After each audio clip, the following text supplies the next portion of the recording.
Sevgi unudulur diyen yalandır. Əsli sevgi qəlblərdə daim qalandır. Sən niyə yadımdan çıxmırsan mənim? Səninlə olan günlərim xəyaldır. Sevgi unudulur diyen yalandır. Əsli sevgi qəlblərdə daim qalandır. Sən niyə yadımdan çıxmırsan mənim? Səhərim hər gün səninlə açılır. Günəşin nuru üstümə saçılır. Sənsiz yenə də qəlbim parçalanır.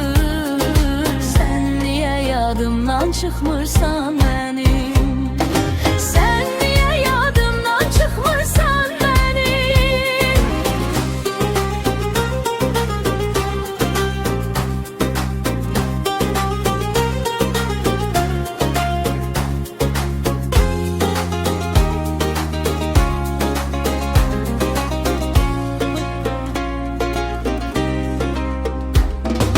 Gözümdə canlanır o tanış yollar.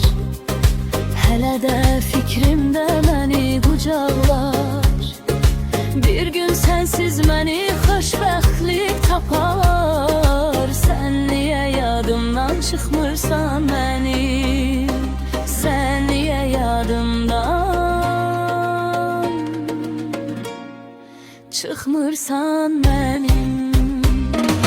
Səhərim hər gün səninlə açılır.